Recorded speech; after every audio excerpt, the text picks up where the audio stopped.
Hello friends, இன்னைக்கு நம்ம மரவள்ளி கிழங்குல வடை எப்படி செய்யலாம்னு பார்க்கலாம். அதுக்கு நான் ஒரு கிழங்கு எடுத்து வச்சிருக்கேன்.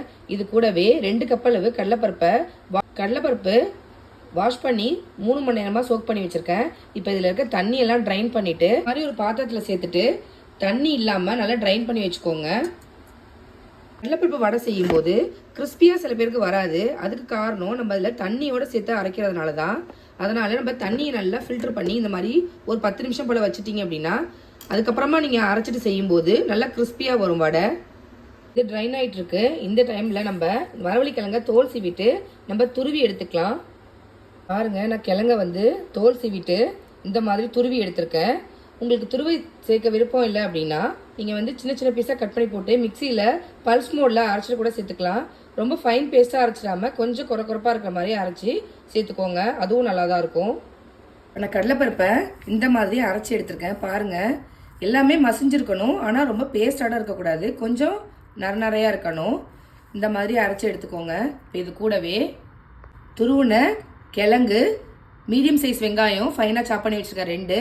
அது கூட பச்சை மிளகாவும் கருவேப்பிலையும் கட் பண்ணி வச்சுருக்கேன். இப்போ இது எல்லாத்தையும் சேர்த்து நல்லா பிசைஞ்சிக்கலாம். இது கூட 1/2 ஸ்பூன் அளவுக்கு பெருஞ்சீரக பவுடர் சேர்த்துக்கிறேன்.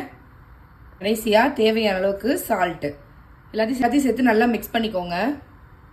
இந்த மாதிரி நல்லா மிக்ஸ் பண்ணதுக்கப்புறமா ரவுண்ட் பண்ணிவிட்டு இந்த மாதிரி தட்டி சூடான எண்ணெயில் சேர்த்துக்கோங்க. ஸ்டவ் லோ டு மீடியம் ஹீட்லேயே வச்சுக்கோங்க. அப்போ தான் உள்ளே நல்லா வெந்து வரும். நம்ம கிழங்கு பச்சையாக தான் சேர்த்துருக்கோம், அதனால் கொஞ்சம் வேக டைம் எடுக்கும். நம்ம ஃபுல் ஃப்ளேமில் இருந்துச்சுன்னா மேலே கரிஞ்சிரும், உள்ளே வேகாது. இதனால் ஒரு சைடு வெந்துருச்சு, நம்ம திருப்பி விட்டுக்கலாம்.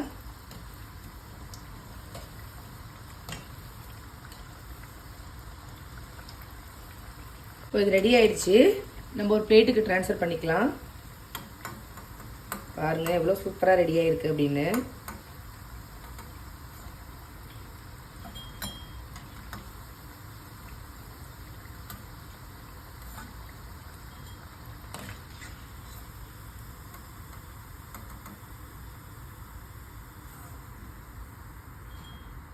அவ்வளோதான், பாருங்கள் சூப்பராக ரெடி பண்ணிட்டோம். இது சாப்பிட ரொம்ப டேஸ்ட்டாக இருக்கும். நீங்களும் இதே மாதிரி உங்கள் வீட்டில் செஞ்சு பாருங்கள். எப்படி இருக்குது அப்படிங்கிறத கமெண்ட் பண்ணுங்கள். நான் போடுற ரெசிபிஸ்லாம் உங்களுக்கு பிடிச்சிருந்தா நம்ம சேனலை லைக், ஷேர் அண்டு சப்ஸ்கிரைப் பண்ண மறக்காதீங்க. தேங்க்யூ.